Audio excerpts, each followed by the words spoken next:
Hey everybody, welcome back to the Rumor Flies podcast. I'm Josh. And I'm Ryan. And today we are here with our 10th episode of the season, and we are going to be talking about alcohol. Notice we said that we are not here with Greg Tilton. Yes, Greg is not here. Greg from In-Depth Media. He is currently out of the country at the moment, over in France. He's in France. He is Greg Tilton right now. He is eating croissants. And freedom fries. Yeah. So Greg's not here right now, so we'll manage to get by somehow. We've made it this far somehow, Ryan. But we'll keep on keeping on. But today we're gonna podcast.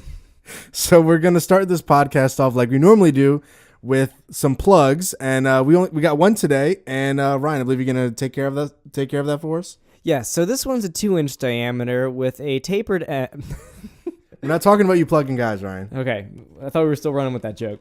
Okay. So our first plug and only plug is going to be Pete's Paranormal Chronicles. This one is actually really cool because it's relevant to you, Josh. You have watched X-Files recently.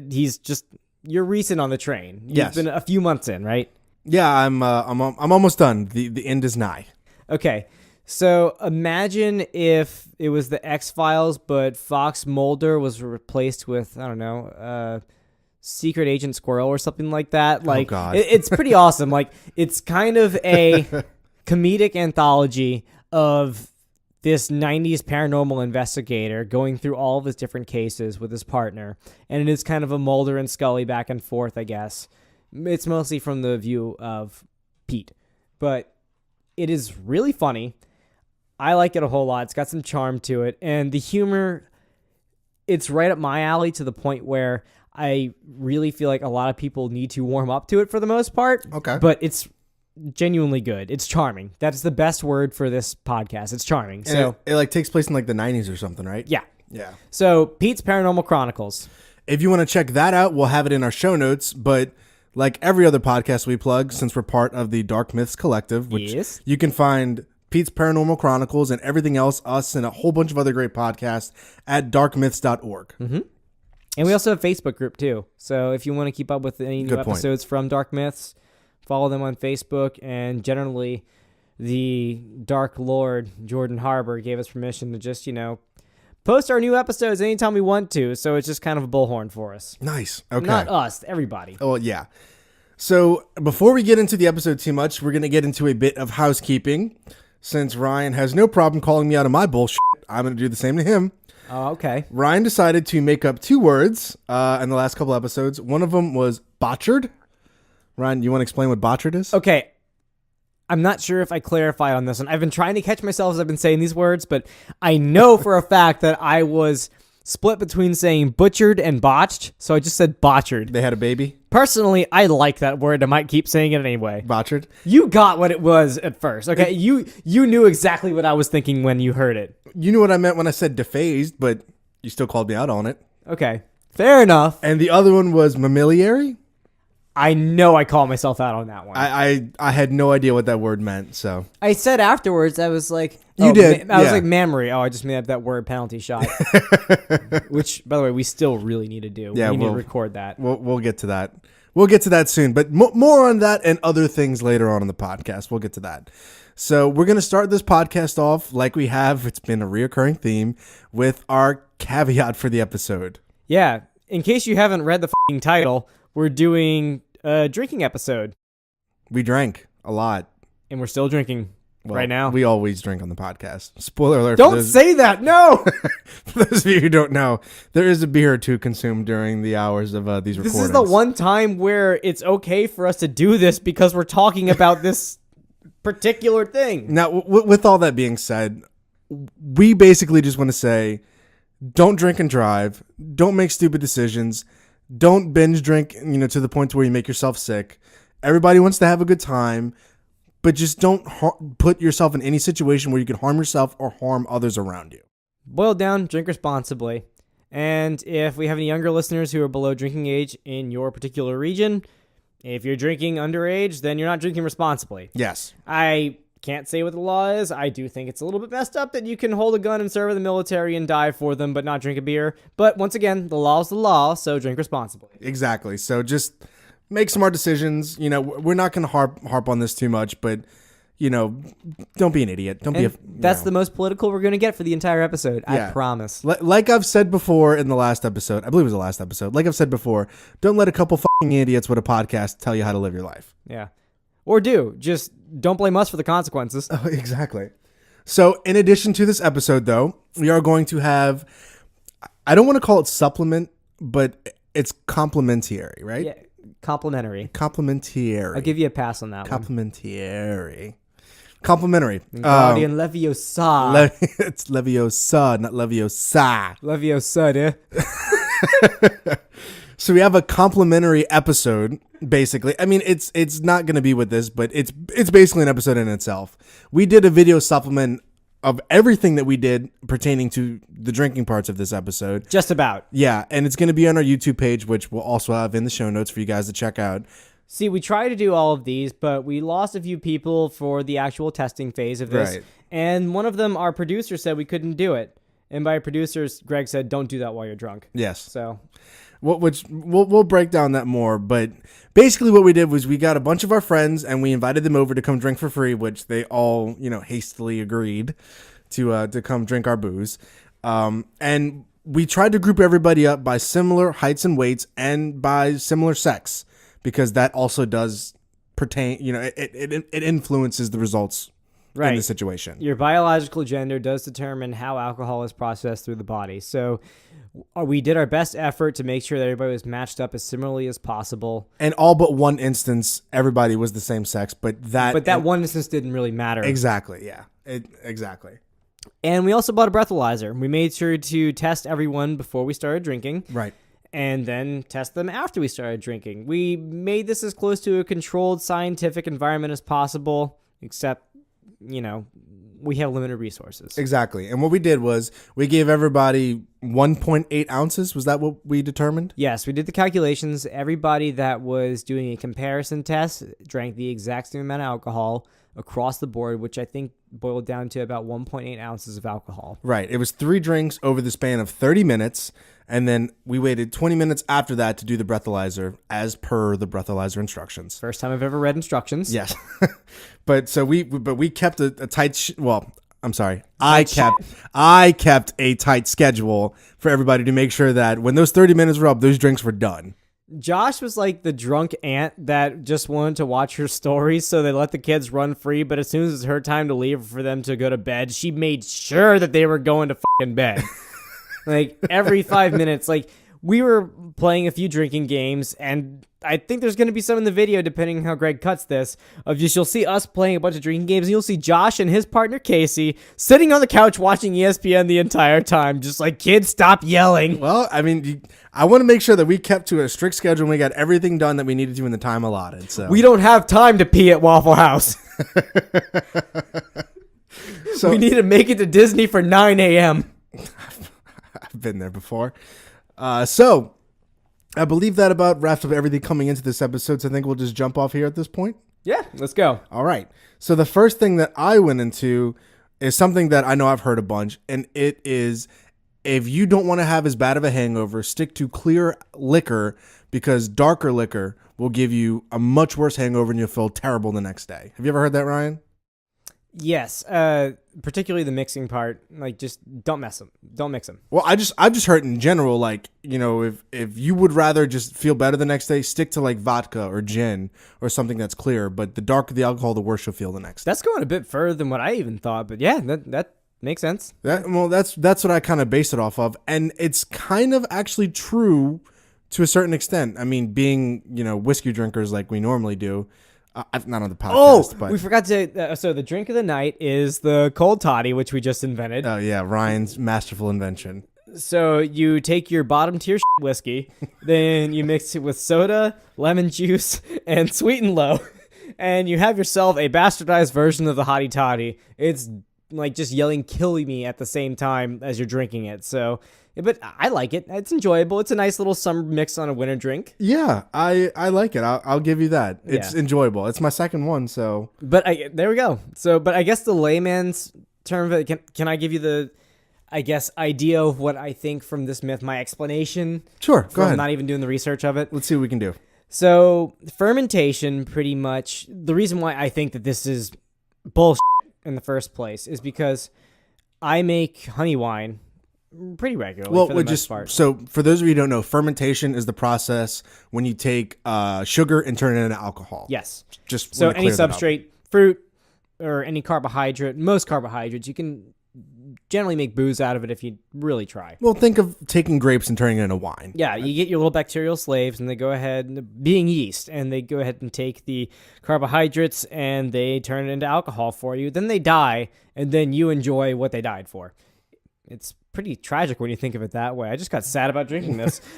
So drink up, you won't have to worry about it. Yeah.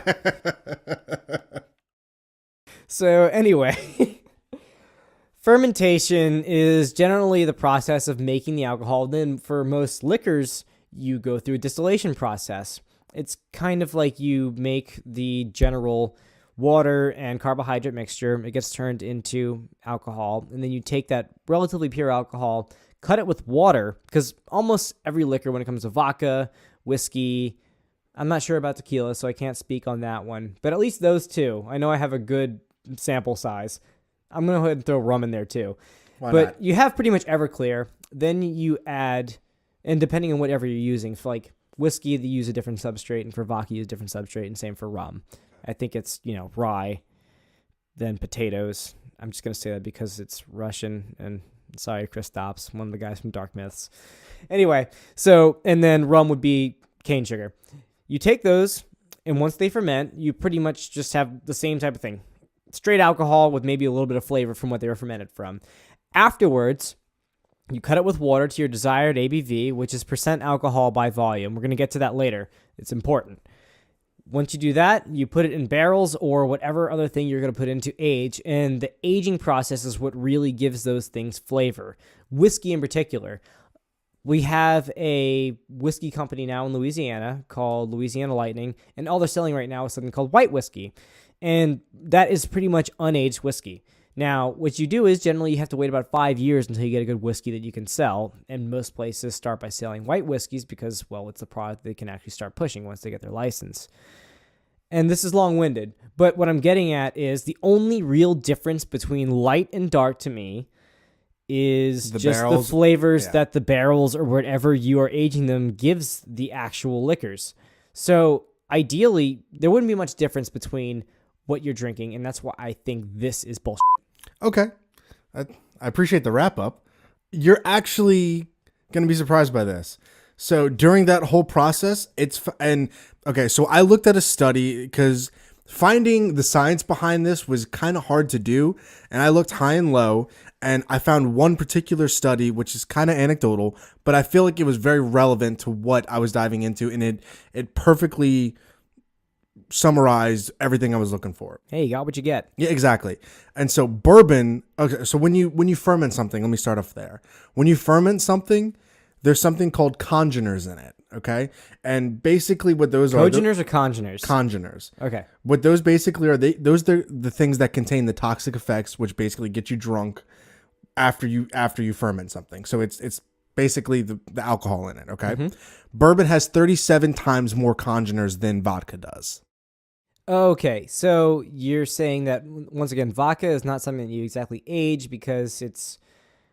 A lot of people say it's triple distilled vodka. That means you continuously purify it to the point where you kind of have just the alcohol point, which is why I don't like vodka, is because, once again, the less you can taste something, the better it is. It doesn't make sense to me. I like to have flavor to my liquor. But from what you're saying is that it has more congeners because it is actually aged in something where it's exposed to something else. Right. And as opposed to vodka, where it's a bit more pure, it's just the alcohol and the water. Right, And exactly. whatever trace elements of flavor come from whatever it's fermented. But, 37 times the amount in vodka, that's a huge difference. Yeah, it is. Did it say how long those bourbons were aged? It didn't say, but I don't really think that's, relevant. Yeah. Well, I was thinking that maybe the longer it's aged, the more congeners you'll get. I'm sure it is. If we had our resident fact checker, he could look into that for us. We're both looking at the empty chair for Greg right now. We're going to go ahead and keep looking at it for a couple seconds, Well, so this particular study that I looked into, okay, it had 95 people. The most interesting thing about it was that of the 95 people, 58 were women. So I thought that normally most drinking studies that you see features more men than women. And this one it was almost a 2-to-1 ratio of women to men. Way to tip the scales. Yeah, good for them. Diversity. So, although it's a study where you should have it relatively equal. So this might be a bad example of, diversity. Well, the thing is about this study in half and half, man. Just half and half. I guess they were limited on their resources. So in this study, they found that bourbon can cause a worse hangover, but it basically has the same effect on people the next day who drank vodka, as long as the hangover wasn't so severe. That's the whole big stipulation in this, is that as long as the hangover isn't like you didn't just drink yourself into oblivion where you couldn't function the next day, there wasn't much of a difference. And it wasn't things like, typing up a paragraph or anything. It was simple, like everyday tasks like driving, brushing your teeth, like making quick decisions, being put in situations where you have to make quick, decisions. Their answer rate to these decisions that they had to make, whatever one they took, they had, it was about the same for the pace that they did it. So the same amount of people ended up putting the milk in the cabinet and the Cocoa Puffs in the refrigerator. Exactly. Yes. So what you're saying from this, I guess, is that some people reported that the hangover, like the way they actually felt, was worse, but ultimately their functionality and what they were able to perform was the same. About the same. Their performance was about the same. Okay. Despite people who drank the bourbon saying they had the worst hangover. Okay. Now, there's some really major things that they found from the study. I have no idea why they decided to include this as first and foremost. But the number one thing, because, well, I should also say this. In the study, they divided up into 3 separate groups over a 3-day period. One group drank bourbon, one group drank vodka, and the other group drank a placebo. What the fuck are you going to use for a placebo? So they determined that the people who drank the placebo functioned better than the people who drank the vodka or the bourbon. Wow. No idea why that was. Why would you have to include that? I have no idea. But they did. So, big surprise there. I guess if you're going for your top Grey Goose versus water. I guess. I mean, anyway, that was You know what? That goes back to exactly what I was saying. I don't get how you're going to make a placebo for bourbon, but for vodka, I can totally believe that. Because, I guess, I don't know if it's in just America or everywhere that they think that vodka, I'm just harping on vodka so bad. But if you think that vodka's good because you can't taste it, then I don't know. That's just that's so dumb to me unless you're that averse to new flavors and everything. Whiskeys are supposed to have a different flavor to them every time. Well, sidebar real quick. For my fantasy football league, that's how we determine our draft position. Oh yeah, I remember everybody that's in the draft, in order to decide who drafts where, we have 10 people. Let's just say we take 9 cups and fill them with water and 1 with vodka. Whoever's the vodka is the person who gets to pick their spot, and we go all the way until there's nobody. See, I get the reasoning behind that. You're hoping the first pick gets the bad decision. Well, it's just a fun way, to kick off the night kind of thing. But so in this study, the second thing that they determined was that which pertains to the myth that it is kind of true that people who drank the bourbon did report that they felt worse than the people who drank the vodka, even though they drank the same amount. Really? Yeah. So the people who drank the bourbon reported having more hangover symptoms the next day. The third thing was that the people who felt worse drinking the darker alcohol, their performance didn't suffer any more than the vodka drinkers. And I just wanted to reinforce that again, because that is a huge part of this whole study. That's particularly interesting to me because, yeah, I get the whole impurities thing or rather the intentional impurities in the alcohol for the bourbon that would potentially make you feel worse. But the whole performing the same deal, I guess it's comparing to somebody that suffers from chronic headaches but still goes to work every day. Right. And still gets their job done. And I guess that shows that, yeah, you may feel worse, but ultimately you're not impaired is the correct word for that one. Well, the interesting thing, though, and I think it was really awesome that they decided to check into this, they tested the sleep patterns of these people as well. And the sleep patterns for the vodka and the bourbon drinkers weren't much different from one another. Oh. So you couldn't even make that as an excuse for why they felt worse the next day. See, I would have thrown that into a factor. They covered it. They covered their asses on this. Yeah. So the bottom line is that bourbon, I guess, based off the study, does make you feel worse than vodka, but the performance isn't any different. It's just how it reacts with your body that bourbon makes you feel worse. Yeah. That's the long-winded way of saying all of this. So just no whining. Well, if you're gonna, go out one night and you got to work the next day, you should probably stick to vodka instead of bourbon, because your performance is gonna suffer a little bit, but you won't feel as bad. Yeah. That's the bottom line. I guess I'll concede to that. If I got to drink, I guess I'll have to drink vodka. Can I just do gin instead? Did they do a study with gin? No, they didn't, but I'm sure it's similar. I'm gonna look that up. You can look in. Greg. Oh, no, Greg. Greg. Greg's not here. Greg Tilton. Greg Tilton. So that about wraps everything about that up. So now, Ryan, I believe you're going to get into food and alcohol? Yeah, so we are going to have a callback, well, whatever day you're listening to this. It's a callback to episode 3? Two? Okay. Our food episode. That's when we're still a little bit rusty and a little bit uncomfortable talking into a microphone. But, so now I just don't give a shit. So what we're going to be talking about is alcohol and food. Boozy foods. Oh, speaking of food, real quick. Move your laptop real quick. I have something for you to commemorate this episode. Okay? If you pull out a pocket taco, I'm going to shit myself.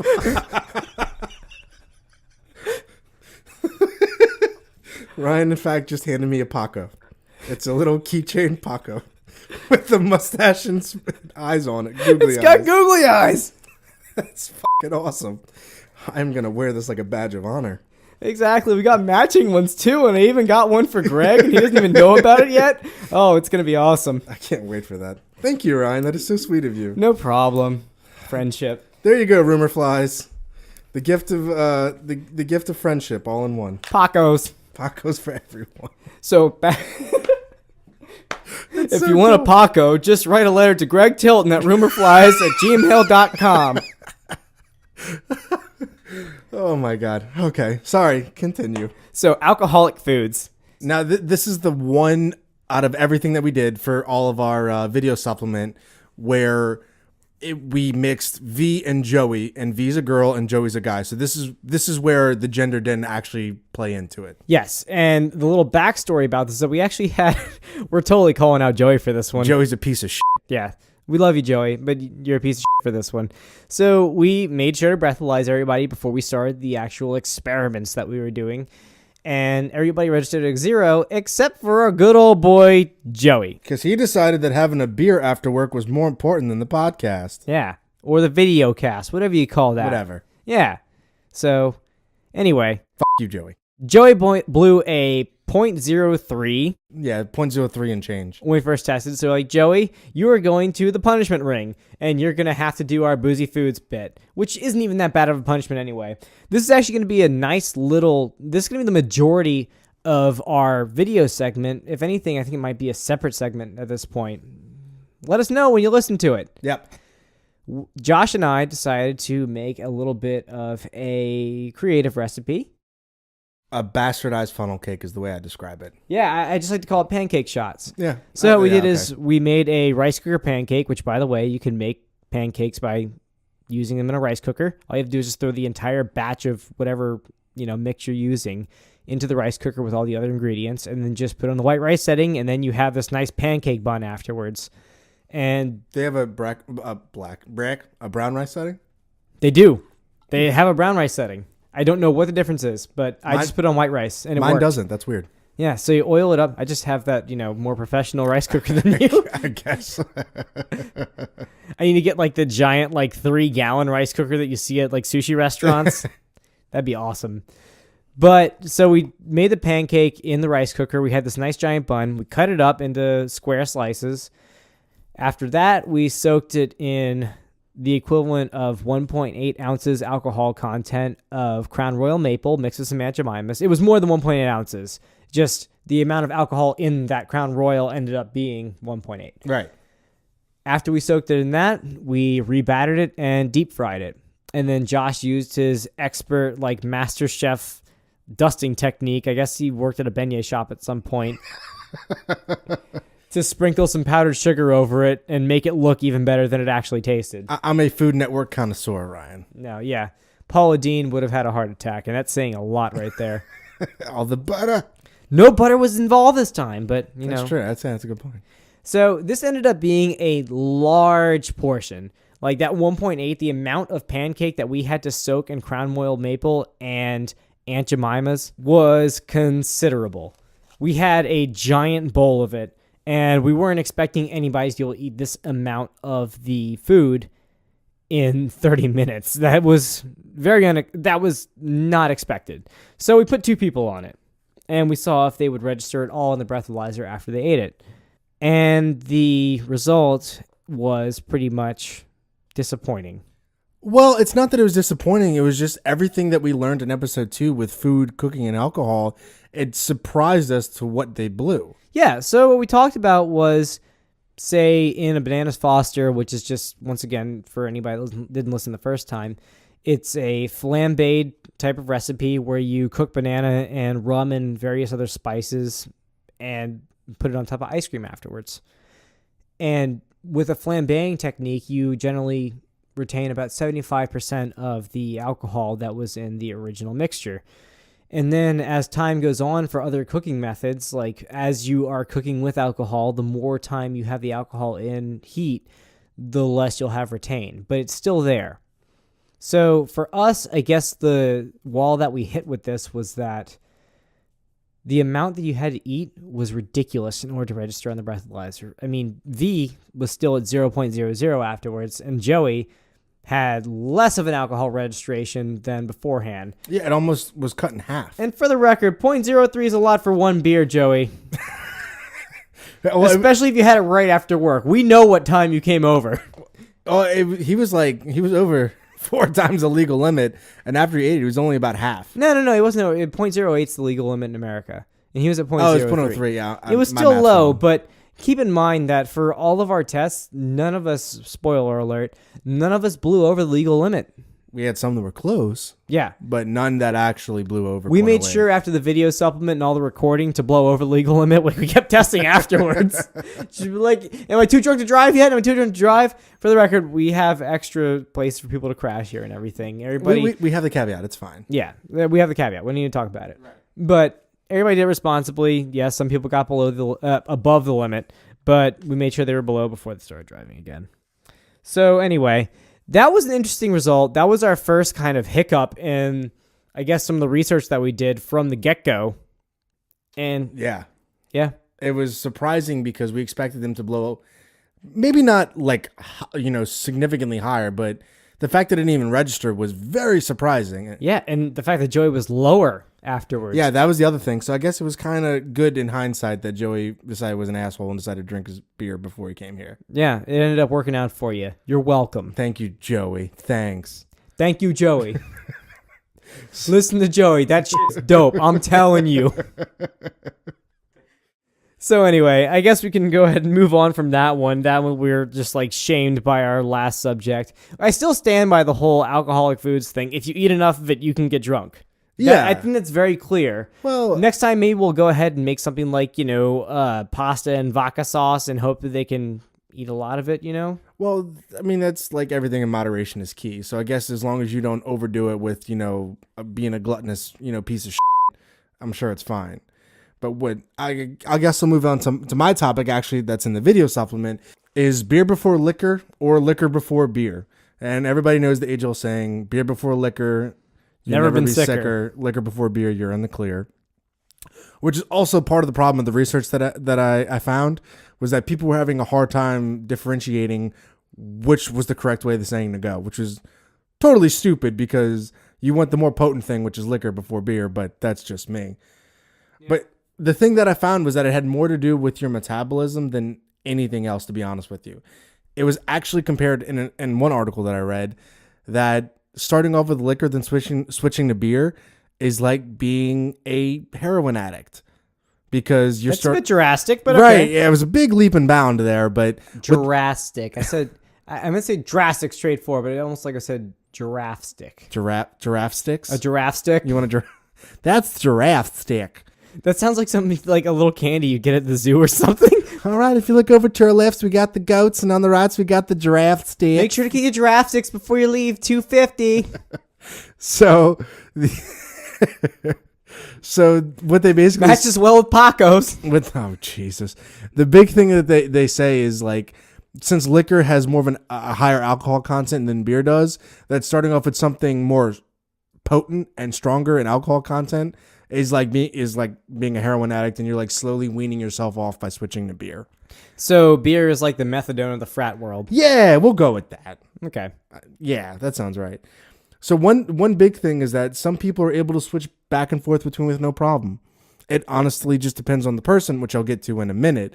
But that's the issue with this myth, is that yes, it does hold true, but to a certain extent, which is much like the first one that I covered. Moderation is key. I'll keep going back to that in this whole drinking episode.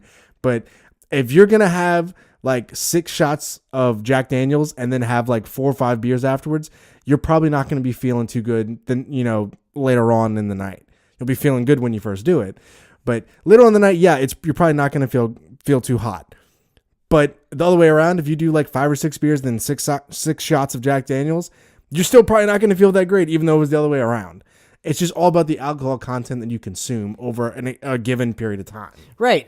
So I feel like that's kind of, I guess, in a visual perspective, if you were taking it on a roller coaster, it's as if you were to kind of, if you were to take, for the liquor before beer, you go up the roller coaster, then you go down afterwards, and then you just kind of like slowly ramp the slope a little bit more towards flat, and then end it there. Slowly. That's kind of how it is. Like, you get to that peak point, and you try to maintain it a bit with beer. Like liquor and then beer, you're trying to just maintain it, because liquor, you've kind of already got the heavy hitting in there and the most time. Right, it jumpstarts your metabolism. However, for beer before liquor, it's like you go from small world to fucking rock and roller coaster afterwards. Exactly. And it's just like you do the like complete stop and just hit a wall, and there's no like safety restraints whatsoever. Look at you with a Disney reference. Yeah, I love it, We are Disney fans. We've said this in the first episode, and we're going to say in the last episode of the season.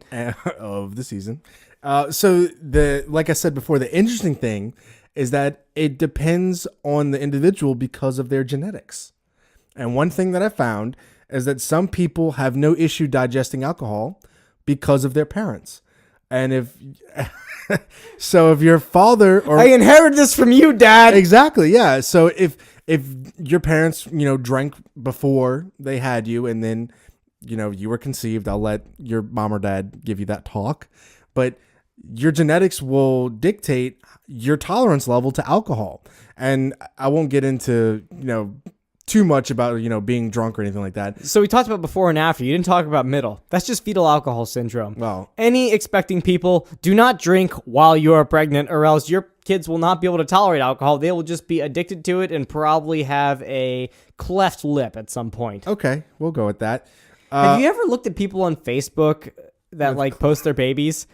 This is terrible, but have you ever seen some people on Facebook where they just like go through that phase, like, I just had a baby, I need to make sure every one of my profile pictures is a baby, or even on Instagram at this point, and just like, I'm pretty sure it's a fast baby. Well, one thing that I absolutely hate, I hate pregnancy pictures. There's no reason to have pictures of you while you're pregnant. Pregnant women are beautiful because they're carrying a child, and I get it, and it's wonderful. But it's their most vulnerable time. They're like, I'm going to spend, $400 on this, professional photography shoot of me with a big old belly, because I'm going to complain enough that I look terrible. And then I'm going to post pictures for everyone to see, that how terrible I look in my mind.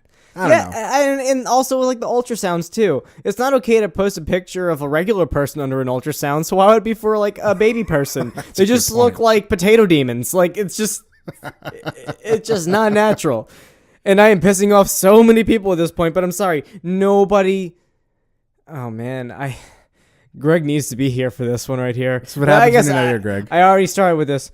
Nobody cares about pictures of your kid as much as you do. It's just like cats. I was gonna say kids and cats are like the same thing. Nobody likes them unless they're your own. Yeah. Nobody cares how much of a personality your cat has unless they have to take care of it. Right. So what I was going to say, like a great example of this is like getting flushed from drinking, okay? Some people get flushed very easily, even after like a beer or two or something like that, just because that's in their genetics. Other people whose parents drank more, they may not get flushed at all because of the gene that's passed along to them. This would be a cool thing to cover in the future with the particular episode that we've been talking about, but this isn't being racist or anything, but there's a whole idea of Asian flush. Yes. Yes, That's a big something thing. that like even a lot of our friends would say is a real thing. Yeah, I can vouch for that personally. Yes. So maybe we'll get back to that. Yeah, we'll see. But the thing I wanted to get into with this particularly is with Casey and I. When we tried to get Casey and his brother, but we could just get Casey. We couldn't get his brother. Hamburgers and hot dogs too. I want to have a barbecue. I miss my brother. I actually listened to Josh Groban does Casey and his brother the other day. That is one of the greatest things I've ever seen on television. That should have been on HBO. I would pay big money for that album soundtrack, by the way. So with Casey and I did liquor before beer. Casey did beer before liquor. And we both blew .00 beforehand. But afterwards, after the 30 minutes of drinking, and then the 20 minutes after that, I blew like a .023, and Casey blew like a .036. So there was a difference. Watch the video to find out if Josh is right. But there was a difference, and I think that has more to do with, like I said, the liquor before beer more kickstarts your liver and metabolizing the alcohol as it goes through your system. Mm-hmm. And since Casey took the shot right, that was the last thing he drank before he blew in the breathalyzer, it probably registered more than it did with me. That's the whole thing about it. Right. I guess it's comparable to heroin addicts. We already went that far. Yeah, I know. I was gonna get to the point where like at some point when I used to be a pizza delivery driver, but there was that one thing where, you just kind of like getting used to a Friday shift, and then you have all the people that just smoked or are about to do a raid and wow. Yeah. And they just start calling for pizza. You're just like, okay, I'm used to this and everything. Then all of a sudden, like right before midnight, it's just like, oh, I just need to go deliver. I need to do a triple delivery in one go. Yeah. And I just want to go home. As opposed to the Super Bowl, you're ready for that. Yeah. You know it's going to happen. It doesn't end up being to half as bad as you think it's going to be. Like, it starts off big, and then afterwards, like, when people realize the team they're rooting for is just losing miserably, looking at you, Broncos. Well, not this year. 2 years ago. Okay, yeah, 2 years ago. Okay. So, yeah, the big thing is, like, taking the liquor before the beer is what basically kickstart your metabolism and allow what basically factored into me blowing, not significantly lower, but is what showed me blowing lower than Casey. So I thought that was interesting. Yeah. I mean, it kind of, luckily one of them at least fit what we were talking about, fit what we expected. Yeah, rather. I was going to say it fitted pretty much basically what we expected it to be. So that's about beer before liquor and liquor before beer in a nutshell. Great. I'm glad we got to wrap that one up easily. Yep, it was quick and easy. So before we start off our next subject, I need to, there we go. Okay. Once again, drink responsibly. So our next subject is going to be something we were unfortunately not allowed to cover in our video supplement. For our own safety and the safeties of those around us. It would have been totally awesome, but we just didn't. Well, it's irresponsible as well. Yes. So this is the 100 proof test. So in most grocery stores, Josh, you will have seen something like Bacardi 151, or in daiquiri shops around here, they have something that's usually involving 190 octane. Right. Or just a whole bunch of different things where you see something in like at least 100 range listed or something like that. Yeah, that's for the proofing. Yes, kind of an arbitrary number. It's the proofing. So the origin behind proofing. Yeah, well, I was going to say, like, you have something that's 100 proof, it's 50% alcohol by volume. Yes. Cut in half. That's generally understood here. Which here is in the United States. Yes. So the 100 proof test, if anybody is uninitiated to this, which I was previously, was started in the 16th century in England, and spirits, and we're going to go over this real quick. Ooh. Not ghosts. Spirits were not taxed based upon alcohol content. So you weren't taxed about like how drunk your ghost haunting your house was. I wish I had a drunk poltergeist. Specifically, the liquors that anybody was selling were taxed based upon how high their alcohol content was. How would they do this in the 16th century where obviously everyone was stupid, Ryan, there's some 16th century listeners that are going to write in and disagree with what you have to say. Stop it. I was drinking when you said that. This is the point where Greg would have been giving us those eyes and just been like... I hear the eye roll all the way from Frank's. Exactly, from France. He's like rolling in his bed right now. Probably just like pushed his fiance off the bed. She doesn't exist. So what they did as a test to decide how they were going to split the taxation of the spirits was by using gunpowder. Sounds pretty fun. Yeah, okay. Let's go with it. Yeah, so I guess a little primer on gunpowder is that it's made up of charcoal, sulfur, and potassium nitrate. And you put it in a gun. Yes, or a cannon, depending on, who you were fighting at the time. It's a cannon gun. Yeah, a gun cannon. A gun cannon. We'll discuss the semantics of that later. It's just like how I'm growing, banana peppers and ghost peppers right now, and if I crossbreed them, are they going to be banana ghosts or ghost bananas? I won't be able to see them though because they're ghosts though. Well, I feel like banana ghosts are more of ghosts that were bananas before in no, the previous life. No, they weren't bananas before, and they chose to become bananas afterwards, and then ghost bananas were bananas, and then after they died, they're ghosts in banana form afterwards. Yeah, we're going off the rails here. So off the rails. So, gunpowder, charcoal, sulfur, and potassium nitrate. Potassium nitrate is the main ingredient, I guess you'd say, for igniting the gunpowder and making it useful for what most people would use it for, like killing other people. So, all right, water just is the big party pooper for gunpowder and leaches out the potassium in the gunpowder, preventing it from igniting. However, there is a threshold for any solution that is a certain water content, and in this case, it'd be alcohol. So, generally, in today's understanding, the percentage alcohol by volume, we're just going to say ABV from now on, is 57.15% ABV in order to be considered 100 proof. So that means that the water is mitigated by the alcohol to the point where the alcohol, if you soak the gunpowder in it, will still ignite the gunpowder. So 99 proof, ideally, if you hold a lighter to it after it's soaked in the gunpowder soaked in 99 proof alcohol, will not ignite. 100 proof, it will ignite. But this is strictly pertaining to 16th century standards. England. Yes. Yeah. Okay.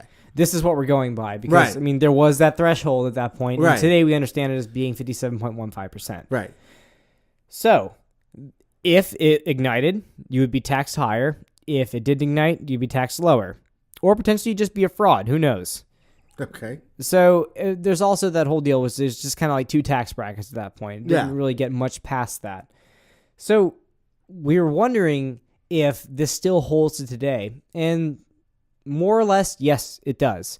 There is a video that we're going to have in the show notes that shows a guy in the middle of the woods, which I feel is really weird. If you ever see these test videos and stuff doing stuff, it's always with pine trees around them and nothing else, to the point where I guess who else would be making a video where I'm going to get a whole bunch of different liquors and just go ahead and just, soak some gunpowder in them and then afterwards light it up. Well, it's just a product of boredom. And I guess it's how a lot of things got done before the 20th century. Well, why wouldn't you do it in, your own home where if there is something that goes wrong, there is a fire extinguisher in the near vicinity, as opposed to a forest where there is literally everything around you can burn down to the ground? Well, who says you can't take the fire extinguisher outside? Okay, but there's more flammable shit in the forest than there is in your own home, I'm assuming. Also, it looked like this guy did not have many neighbors, so I feel like the fire would totally be his problem. Okay, all right. And pine trees, they hold a lot of, sap and water, so I think they're hard to catch on fire, and it looked pretty dry. But the long story short is this dude went out of the way and did the work for us and did a whole test of different proofings of alcohol and ignited them, and even used one that was just below 100 proof and compared it to 100 proof, and the results matched what it should have been. It said straight up that when he held it to 100 proof, it lit up. Above 100 proof, lit up. Just below 100 proof, it didn't. So now, was this by 16th century standards or by modern day standards? We're going to get to that. Okay. So I'm not sure. It's a little bit skewed. So this guy, judging by his accent, was clearly from America. Greatest nation. Yes. But I guess in terms of the history of taxation of alcohol, which I know everybody was dying to hear about, or the idea of just, taxing alcohol by the alcohol content, was the whole proofing thing was replaced by specific gravity in England in 1816. Now, specific gravity, this is very pertinent to the honey wine that I said I was making beforehand. So, a classical way to judge alcohol content is by taking specific gravity, which means that before you start fermenting and add the yeast to your solution of carbohydrates or sugars or anything that you're going to make the alcohol from, you use something called a hygrometer, and you put it in whatever the batch is, and you take the specific gravity measurement, and then you take it again after you are done fermenting everything, and the difference in specific gravity can actually be calculated for alcohol percentage. Okay. So they got a little bit more scientific after that, and they actually could have gone and made more tax brackets after that one if they wanted to. It's probably too complicated, though. I feel like we're the ones being assholes right now because we're saying that we liked we like to say that people back then were dumb or they had bad scientific method, but really it was a work in progress, and a lot of people were smart back then. It's just there's a lot of factors that either they couldn't control or, we're being very responsible for Greg not being here. We are. About this. There was a lot of factors that either couldn't control or did not know how to control in the meantime. But this is actually a pretty decent way to judge. There's a little bit of a skew factor involved. But eventually it was replaced again by percentage ABV, which we already talked about. Okay. So the thing is that America decided they wanted to be different than England once again. Well, I mean, that's how we got this great nation in the first place. As if the imperial system is not the perfect system for it, King Henry's foot being, 12 inches or anything like that. I still think we should weigh things in stone, by the way. I like that. 12 14 stone. pound. Yeah. I got you. How many stone do you think you weigh? Because I can't calculate off the top of my head how many stone I weigh at this point. No, I weigh like almost exactly 10 stone. Nice. Okay. Okay, we got that one. Okay. So anyway, going back to it. So the U.S. decided that, England, and we're going to go ahead and make our own proofing. And even today, generally the U.S. accepted standard for proofing is just double the ABV. Right. So, like I said before. Yes, as if you were saying, 100 proof is 50% ABV. yes, and such and such and such. I can do a whole bunch of different calculations. We don't need other examples. Yeah, that's easy enough. So going off of that, 100 proof does work, and that's why I like to believe that the proofing for most alcohols, I guess, depends on where it's made, because I think the alcohol that the guy used for 100 proof was a Mexican liquor, which I would say is tequila. I think that's a good shot in the dark there. And I'd assume that they would use the U.S. standard. But that actually is a little bit skewed because that means it would only be 50% ABV. Which means it wouldn't light. Yes. So I want to look a little bit more into that. But for the most part, 100 proof that they've done by British standards, he tested a bunch of gins too. If you light that, it lights up. Okay. They used it. Generally, once again, people weren't dumb back then. They kept using a standard where if it lit up, it was 100 proof. So it's not even today's standards type of thing. That's what they did. And science usually doesn't have much room for just wiggle room or anything like that. Finagling, yeah. You're going to have a certain number that's going to light up the gunpowder, or you're going to have a certain number that does not. Yeah. And that's what they went by. Yeah. So the 100 proof test still holds true today, I would say. It's just a little bit more skewed as what you consider to be 100 proof. Well, and by that logic, you would need something that's 115% proof or higher. Yes. To light by gunpowder. I'm going to trust your numbers on that one right now. Well, 57.15 times 2 is 114.30, so I'm just rounding up to 150. Some motherfucker's going to pull out a calculator for this. That's fine. So, that's fine. Okay, we'll go ahead and do that. You call bullshit on me, listeners. Let's see what happens. Yeah. This is the last episode of the season. We don't care. You can't call us out anymore after this. Maybe season 2 we'll get to it. But at this point, it'll just be old milk. So, Josh, what's your last topic for the night? So the last two topics we're going to get into, my last topic and your last topic, are probably the most interesting and surprising out of all of them. And the last thing I'm going to talk about is diet drinks versus just regular soft drinks. So Diet Coke with Jack Daniels versus regular Coke with Jack Daniels, just so it paints a very vivid picture for everyone. I'll have a Diet Coke with my Big Mac and large fries. I've totally been that I'm piece cutting of back on the calories. I've been that piece of shit before. I'd be like, we get a Big Mac, and I'm just gonna get a Diet Coke You and know, save at least some you of admit it. it, because it does at least cut down on some of the calories that you are planning to just not even think about Yeah, beforehand. but let's look at it this way. If I'm going to McDonald's and ordering a Big Mac, I shouldn't order a Diet Coke. I'm just going full bore right just there. get the sugar stew Coca-Cola. Might as well enjoy it, all right? Just YOLO. So, By the way, real quick, I know we've been wanting to talk about this a little bit. what? This is completely, listeners, this is important. Write us in if you know why this is the answer. Like, if you know the answer to this, we want to know it, because we can't find it. Josh, McDonald's Coca-Cola straight from the fountain. Best Coca-Cola, like top tier. Oh, it's number one. Like, so from the bottom, obviously plastic containers. Yes. And then we'll give cans, Okay. then glass bottle, Then glass bottle, then McDonald's. then fountain, then Oh. McDonald's fountain yeah, after that. Okay, I'll go with that. So tell us why McDonald's fountain Coca-Cola is the best. Yeah, and I've heard some interesting theories on this, but I've actually researched it. A girl I work with, gave me some insight into it, but I'll save that for another time. Now, regular mixers versus diet mixers, okay? I've heard so many times before that if you're going to drink, make sure you use a diet mixer because it has less sugar than a regular mixer, and it allows for your body to break down the alcohol a lot more efficiently than if you had more sugar involved in it with a regular drink. So is this party night, or is this I have work tomorrow night? Just in general, it allows your body to just break down the alcohol better, and you won't have as bad of a hangover. Just to think about one thing at a time. Yeah, exactly. Baby steps, compartmentalize. Now, what I found out in my research, and what also is reflected in the video supplement, is that this is complete bullshit. In fact, the complete opposite is true. So there's a study done with 20 men and women where they were breathalyzed after drinking vodka with lemonade and vodka with diet lemonade. For the record, where did they get diet lemonade? Because I have always looked for that type of stuff, and I have never found diet lemonade. Maybe they use Splenda? I know it's totally easy to make, but I have not found a single brand that does diet lemonade. Aside from like vitamin water, but that's just like, that's pretending to be healthy. Don't give me that shit. They got sued for that shit. Yeah. 50 Cent gets sued for everything. Wow. But in this study, what they found was that, so let me just set it up real quick. They took the same amount of alcohol in every drink across the board, whether it was diet or regular. So, let's say they went with, 1.5 ounces. Every drink had the same amount of alcohol.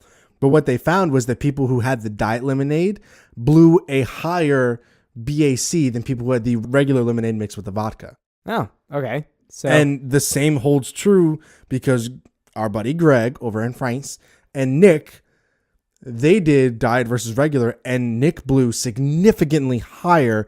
In fact, the highest out of anyone the night we did the drinking exercise. pretty close to me, if anything. Nick higher. Nick was the closest to breaching the legal limit. He was at .077.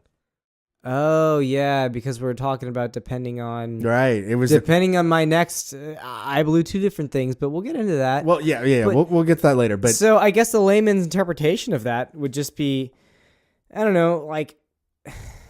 So what I would say from that is that there's the whole idea of like carbing up before you drink. You got to make sure you have something in your system to or something absorb like the that. alcohol, Or if right. somebody's too drunk, it's like, get them some chicken nuggets, You just want to put something in their stomach where it's just like, don't worry about what's currently destroying your liver. Just go ahead and worry about this. right. And the interesting thing, though, was that in the research that I did, they found that diet drinks blew anywhere from like 18 to 35% higher than regular soft drinks.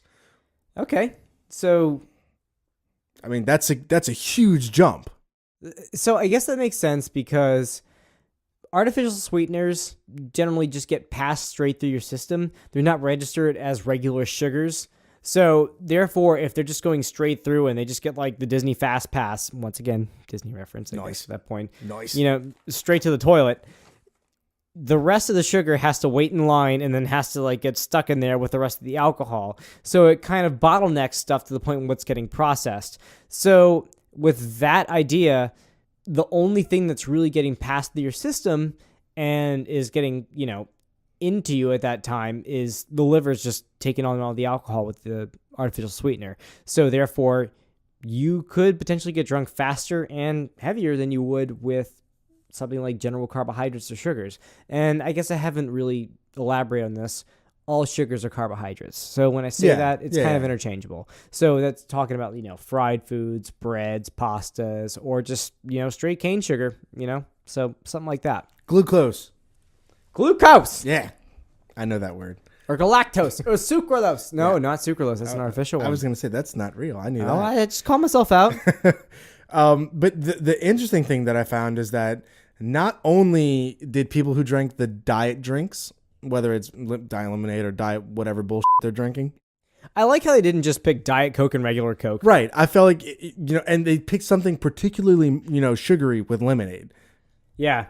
I thought that was a smart move. That's why I don't trust those little fuckers on Lemonade Day. Like, that happened like 2 weeks ago where I was just driving everywhere and everybody was like waving down to me at that point and just like, get my lemonade. And I feel so bad every time. Like, I feel worse than passing up homeless people asking for money because, like, they're trying to learn about the world. And actually, I'm teaching about the world by saying, no, not everybody wants what you're selling. But I'm afraid that they're just like, it's just like all sugar and they just get it to that saturation point, just to the point where you can't see any solid granules still in the water afterwards. You should go up to them and be like, so pulp or no pulp? Yeah. That's how you diffuse that situation. Are these organic lemons?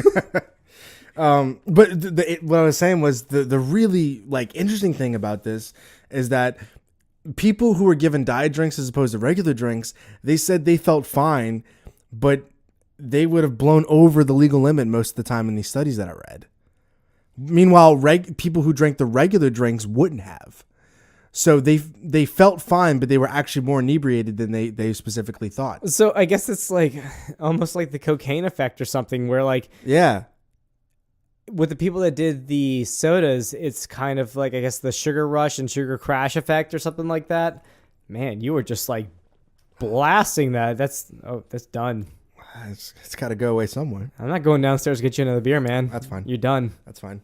I can stick it out. Yeah, but it's interesting because it's the same amount of alcohol as the other people, but I think just the diet drink allowed for a higher reading on the breathalyzer.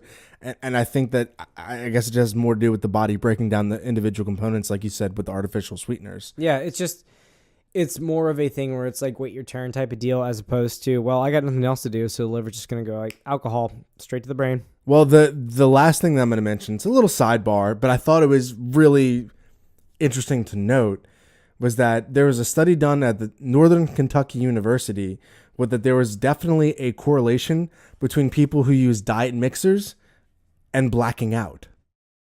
Okay.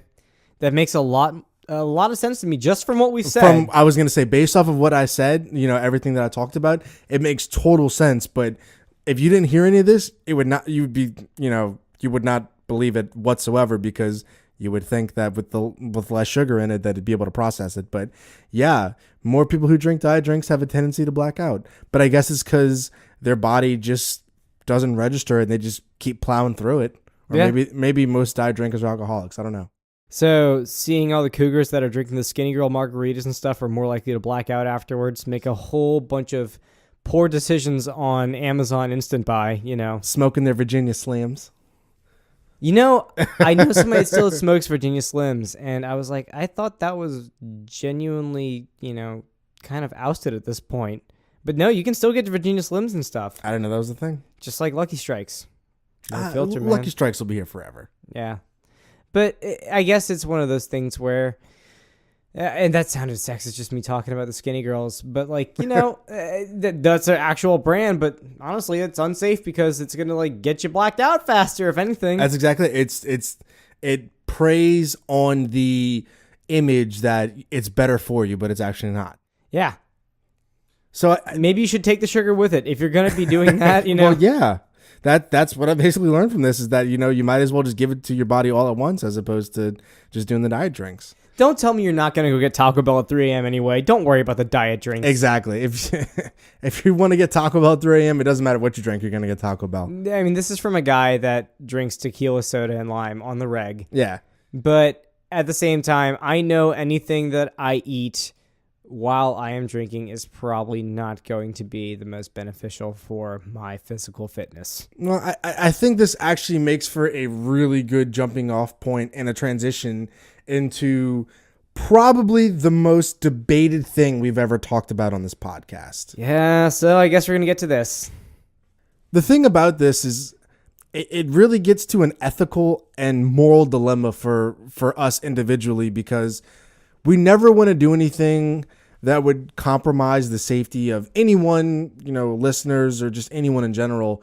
But this is definitely something that I think we should mention because it's rooted in facts and it's rooted in bringing you guys the correct information off of misconceptions. Or what we found in general. Right. Because this subject, and I know it sounds like a big wind-up, but honestly, it's not going to sound as big after we say it. But honestly, this is one of those things where I think this is an appropriate finisher to the season because it's one of the things where we had to face two different issues. One, an ethical standpoint of what we found personally and anecdotally to match what we had researched. Right. Yeah.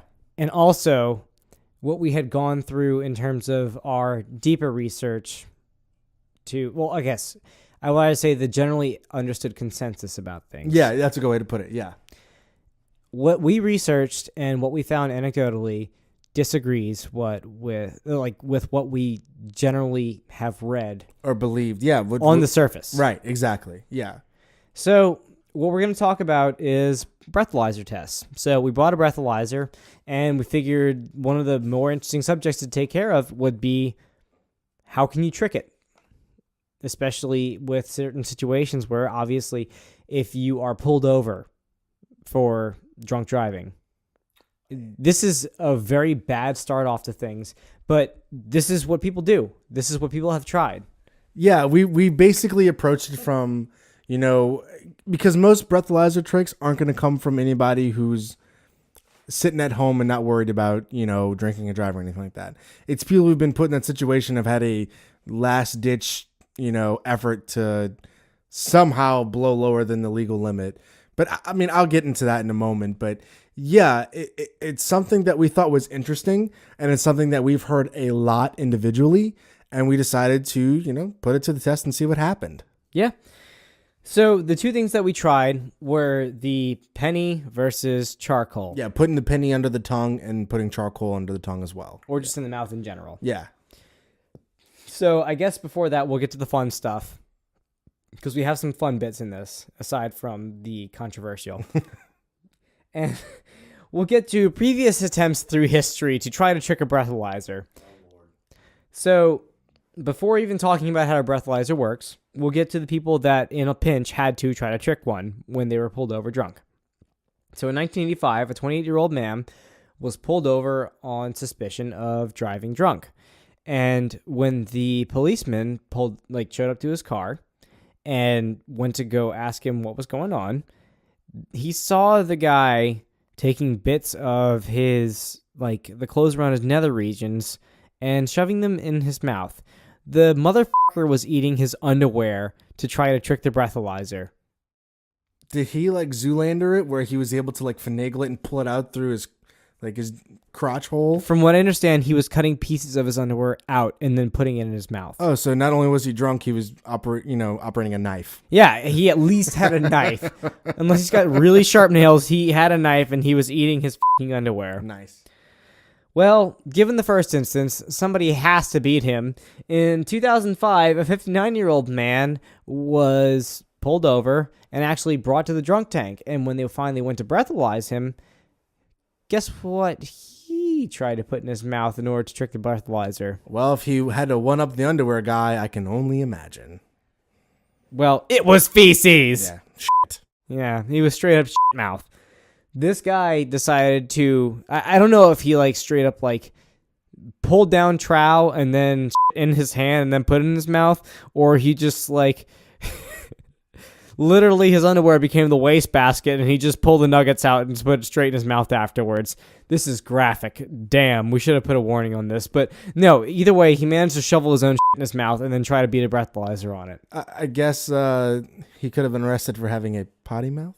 No, that one is terrible. I feel like you should get a penalty shot just for how bad and low-hanging fruit and low effort that pun was, Josh. You stole my spirits joke, so might as well. Well, I gotta, that should be an ongoing thing where I just try to safeguard myself against your puns.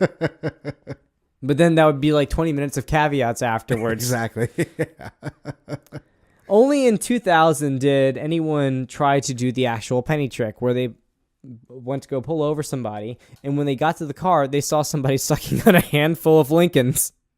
Not $5 bills. Dude was much poorer. It was just the pennies in his mouth. Which, as you know, as we mentioned before, there is a friend of mine who likes to suck on change or he did, I should say, because he enjoyed it for whatever reason he had. And Josh's said friend was not old enough in 2000 to be driving in the first place. No. That would have been a whole different issue. Yes. It wasn't him. I know that. So the science, Josh, you want to back me up here? I'm doing the whole like Air quote quotes fingers, coming through the microphone. Yeah, exactly. The science behind the penny behind the tongue is that the zinc and copper interfere with the saliva composition and can trick the breathalyzer. And the science behind activated charcoal is that highly porous carbon, which is activated charcoal, increases the surface area for the adsorption of an absorption with an AD, not AB, like absorption, of certain compounds to the surface of the actual charcoal granules that would stop the alcohol from going through the breathalyzer and would get caught up in your mouth first. Okay. So this is where things get a little bit weird. So I have a subscription to the American Chemical Society's publications, and I should have done that right after I graduated, but I just recently signed up for it. And by luck, I was able to actually research some of the things using this. Okay. And also SciFinder. It was very helpful for this. I went way down the rabbit hole for this research, and the result of it was pretty surprising. And once again, I want to say this is a caveat because this is something that is generally not agreed upon in the many things that you will read. But from here, activated carbon is used in a lot of separation science, as in it's used to purify anything from actual liquors like liquid vodka. It's used to purify that to remove any impurities, to gaseous solutions. So any like gases, they will use activated carbon to remove some of the impurities. It's a filtration system. Yeah, exactly. They use it for bakeries for ethanol removal. Right. And this is used for anything from like gaseous oils to hydrocarbons. And hydrocarbons is a little bit of science, is just carbons and hydrogens connected to each other. So I saw that there was a lot of science involved in removing those in the gaseous phase, but I was not sure about what it did for alcohols, which is just a hydrocarbon with an OH group, oxygen and hydrogen connected at the end of those chains. So it's a little bit hard of a visualization, but it's just a hydrocarbon, and then you add oxygen and hydrogen to the end of it, and then you have an alcohol. This includes anything from like isopropyl alcohol, like rubbing alcohol, essentially, to methanol, which you have probably heard of before. It's a big impurity that can make people blind if people distill things wrong. Right. And luckily, ACS, I'm not going to cite the actual articles. I'll put it in the show notes, but there's a paywall. I'm going to warn you ahead of time. There's a paywall for that and for most of the research that I did for this. So I really wish I could provide a little bit more about it, but you're going to probably have to take me for my word on this unless you feel like reading and paying for this article. Yeah. No studies have been done directly on the breath effects of a breathalyzer. And last bit of science that I'm going to go into real quick. A breathalyzer works by means of fuel cell testers, and a chemical reaction with alcohol, it oxidizes it, and that creates an electric current. And the higher the current in the breathalyzer, the higher the alcohol content that'll register in somebody's breath.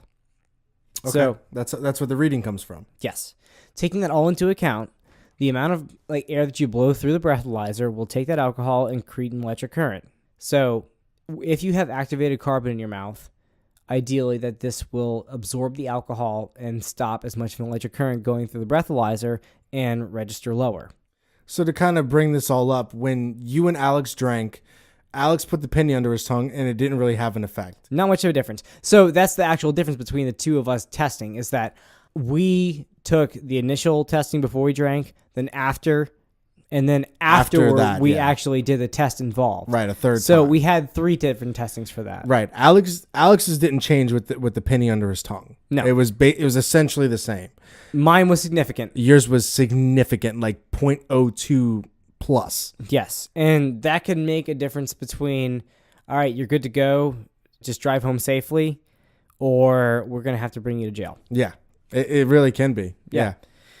So, looking at this, there have been analytical tests for the general analytical industry with either foods or just filtration or anything like that. Carbon is used to remove alcohols from gaseous samples. So, using that science right there, there is no reason to believe that it wouldn't be able to at least remove some of the alcohol content from your breath as it passes through your mouth into the breathalyzer and registers the reading. So, and I guess in Uncle Rusty terms here, what you're saying is that if you were to have granulated charcoal in your mouth at the time of doing a breathalyzer, it would register lower than what you normally would blow. Yes. Now, I'm going to make you sleep at night a little bit or something. It'll make you feel better. Basically, Please do. Give me my nightcap. everything that you're saying is I know is backed up by science, but if there's a reason for a police officer to believe that you were drinking and driving, there are two options that they have. They can immediately bring you in and you get a blood test, which there is no amount of charcoal in the world that's going to, hide the fact that you're drinking and driving. Or the other thing is, in some states, they can arrest you for a DIW, which basically, if I believe that's the correct term. I'm not 100%, but I believe that's it. And what that essentially entails is that you blew under the legal limit of the amount of alcohol in your system, but they still believed you were impaired enough to where you shouldn't be driving.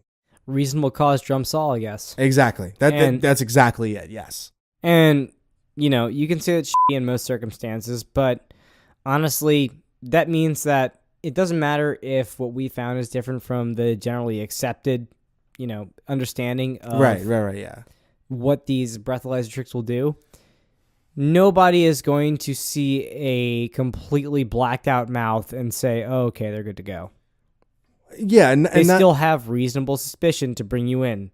Because the fact that you were even trying to trick the breathalyzer. Right. Exactly. That's what I was just going to say. And as if anybody watches the video, it is not a pleasant experience. I was miserable the entire time. I got charcoal all over myself, and I was like coughing it up and like sneezing it up afterwards. Like I had black snot. It was not very clandestine. What I was going to say is that, if somebody pulls you over and they notice you have a mouthful of charcoal, they're going to know that something's up, and they're going to, they're going to know you're trying to probably pull one over on the system.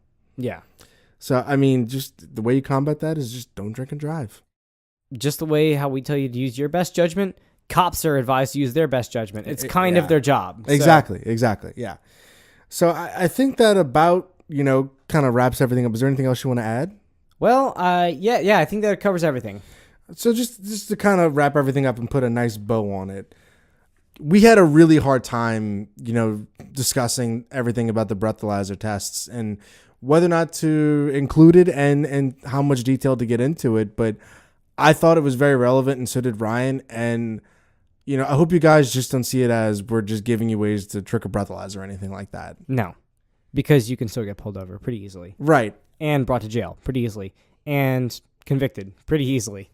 Well, the thing that, besides that I found most interesting was, in episode 2, we went into such detail about cooking out alcohol and how much time it would require to cook it out and everything like that, and how much it would still be diffused, in it, as I, very graciously said. Dephased, man. Get your own words right. I can't remember. Yeah, I thought it was interesting, though, with Joey and V, how not only did V not blow any higher, Joey blew significantly lower. Yeah, so this is kind of weird. Obviously, that shows that, like we were saying, you need to eat an obscene amount of something in order to actually get drunk off of a food, because it's once again the buffer zone where we were talking about carbohydrates being in your system. You're eating massive amounts of carbohydrates to outweigh that alcohol that you're actually consuming too. Yeah. That's competing for your liver's attention. Right. Exactly. Yes. So makes sense, but not the sexy result that we wanted. Right. Yeah. It was different than what we expected, but it is what it is. We got what we got. And so I guess, once again, there is a good example. This episode's been great because it's a lot of things where I've overlooked a lot of the topics that we have covered, especially yours. Mm-hmm. Like I said, I got proved wrong immediately. I thought it was like steadfast sure about the whole light versus dark deal because I thought, fermentation, same thing, not going to be a big deal. But then the whole idea that impurities can actually affect things, and especially with, whatever you're aging it in can actually affect how you're going to feel in the morning. Yeah, it's the amount of conagens. And not only that, even if you and I both, like if I drank a fifth of bourbon and you drank a fifth of vodka, we might feel worse the next day, but I would probably feel significantly worse because of the amount of toxic molecules that are in it. Yes. And usually I hate the term like toxins or anything like that because most of the time people can't define that. But generally, if you add more of anything than the other sample, like water versus Kool-Aid or anything like that, there's more chance that you'll be, a little bit more susceptible to something else in the Kool-Aid as opposed to the water. Right, exactly. And it goes the same for alcohol. The more impurities, the more chance that you are going to be affected by at least one of those impurities in there. And chemistry is amazing. Like there's a million different things that we have not accounted for in everyday things that we eat or drink. And maybe we'll find out what gives us a worse hangover exactly as opposed to just a pleasant day the next day. You never know what the future holds. You never know what they'll find out. Yes. So I think we're going to wrap this up like we have been doing lately. And I'm going to read 2 iTunes reviews. One of them is from Herbosaurus. He gave us a 5-star review. Thank you, Herbosaurus. He or she says, literally the best new podcast I've listened to. So thank you for those kind words. I'm glad it wasn't figuratively. And the next one is from Cajun Pride, who also gave us a 5-star review. They said, this is a great podcast to listen to on my way to work. And I hope this isn't like Firefly, which I got what they were saying. But at first I was like, the f***? Well, I thought they knew what we were talking about with Firefly Vodka or something like that. Well, I took it as they hope it's not one season and done like Firefly was, the TV show. So I'm going to say this in the most respectful way possible. Cajun Pride, fuck you. This is not Firefly. And in the most respectful way, thank you. This is not going to be Firefly. We promise there will be more content. Well, I think that's a good jumping off point because this may be the end of season 1 with this, but this doesn't necessarily mean that you're going to have to wait a year before the next season comes out. Yeah, our seasons are loosely defined. More or less what this is it gives us time to prepare for season 2, get everything in order, know what we're going to talk about, and do some research because as you guys can tell, I mean, we jump into this and this shit ain't easy. Yeah, and we also don't have any ads or anything else that, pays the bills or anything like that. We have other lives aside from this. But ultimately, we are giving this time to, A, build season 2 and make sure we know what we're doing before we go into it. Right. B, we might have some other things in store for the future that we don't want to talk about yet, but are pretty exciting. Well, there is one thing I'm going to mention. We are going to have a couple supplemental episodes that we're going to release in the downtime in between seasons. Now, I'm going to throw this out there. You probably won't have to wait past August for season 2 to premiere. We'll be back before then. Yeah. So just, 8 to 12 weeks, not a whole lot of time. We'll be back before, you guys even know it. But expect some stuff to hold you over in the future. Yeah, it's not like we're just going to be, MIA, or, you won't hear from us. We're definitely going to have some stuff coming out, so keep your eyes open, and I think you guys are going to like what we have coming towards you. Yeah, I can tell you that, not to spoil too much, but we're going to have a topic that we're going to cover that we would love to do an episode on, but honestly, it's kind of a gray area because we can't find enough rumors on it to really cover an entire episode, but maybe with listener help we can do that. So maybe this will inspire you to actually write into us and give us something to cover. And I think we're also going to do a recap and maybe some gaffes or something like that, some warm-ups, who knows. We got some stuff coming down the pipeline that I think you guys are really going to enjoy. And it's not going to be paid content either. We're just going to give this to you. We don't charge money for anything. Yeah. So we're gonna be eating our words eventually. The last thing I do want to mention is that if you guys please go subscribe to our YouTube channel. We desperately want to have our own domain for our YouTube channel, own URL, and we can't do that until we get 100 subscribers. So if you please could do that, that would be fantastic. Seriously, we just need 100. That's it. If you go to the YouTube channel and you see 101, hit the back button. We don't care. Yeah. We have our name already. So, and just before getting too far with everything, season 1's been great. Just a little aside, we've had so much fun doing this, and we're going to go in a lot more detail about how we felt about season 1. But just lastly, we just want to say thank you for all the support and love that you guys have shown. Yes, thank you for everybody that's been listening to us. We have, at this point, this is not bragging at any point, but from the analytics that we've seen, we have a lot more people listening to us than we actually know. Like, yeah, I don't know, significantly amount more. Yeah, I don't know anybody in Argentina, and I literally know one person in Japan. So, and Brazilians, y'all are doing pretty good at listening to us. We got, keep calling out the almost in the Brazilians. double digits listening to us. But Canadians and UK people, awesome. We love y'all. You're listening to us. Yes, thank all of you, and it's just we just wanted to say thank you. Give credit where credit is due, like we tend to say around here. Keep it up. Just tell us how you feel. Yeah, exactly. Write in, and I guess we'll do this now. If you want to write in, you can write into us at rumorflies@gmail.com. You can contact us on Twitter. We are at rumorflies. Instagram, we are at rumorflies. Facebook, we are facebook.com/rumorflies. Am I forgetting something? Google Plus. Off. And the last one is rumorflies at we are rumorfliespodcast.com. Yes. The website. So if you forget all of that, go to rumorfliespodcast.com and you will be able to find all the ways to contact us there. Also, obligatorydarkness.org. Find a whole bunch of other podcasts that are similar or just as interesting as us. Right. And not only that, if you want to help us the most, I know we say this every time, iTunes reviews. That we cannot. You're going to hear this in the end of every podcast you listen to. iTunes reviews is what just drives us. That is like our lifeblood. We need that. Yeah, it's the way for us to get noticed and for allow the other people to enjoy the fun that is this podcast. So please, if you would mind just going to smash a 5-star review, or if you want to leave a 1-star review, that's fine. Just leave a review. We'd love to hear back. We want to know why we suck. Yeah, if you or write in, any way you want to, we want to hear from you guys. That's what's most important. And I guarantee if you write in, you will be featured on the show. So if that's a little of incentive for you guys to maybe talk to us, whatever. But if you write into us, we'll be glad to talk about things on air that you've written to us about. We will dole out the shame on ourselves if we need to. We have no problem calling bullshit on one another. You know that. Yeah. But I guess on the last feelsy note, since we've been thanking everybody else, I really do want to thank you, Josh, for making this season so great. I'm glad that we have both been able to collaborate on this. It has been awesome.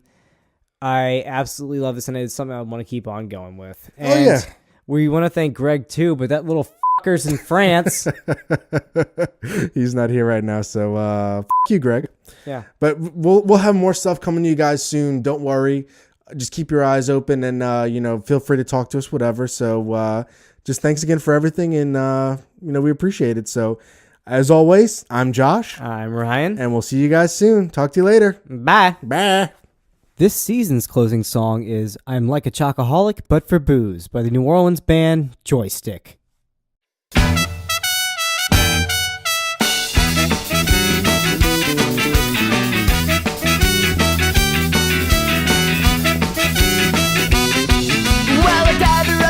Loves working all the day. We head down to a favorite pub and tickets by the bay. We drink and swear and smoke and sing until we're feeling free. It'll always be another round for me. Well, there's never been a bottom of a bottle I hate yet. Just as long as there was beer inside, it's something I regret. That I poured it all into my cut and grabbed another 3. It'll always be another round for me. It'll always be another round for me.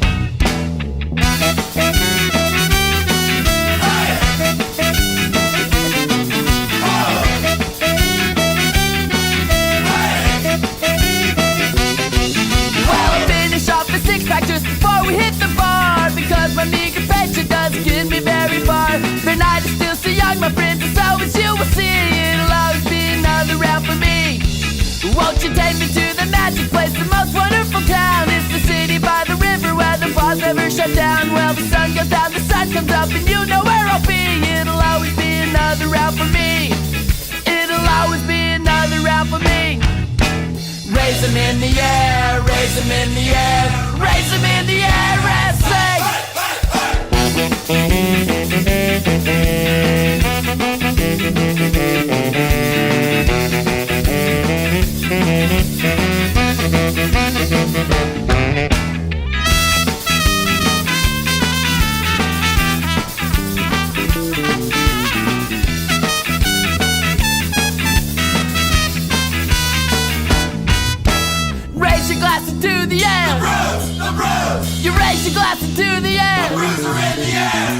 your glass into the air.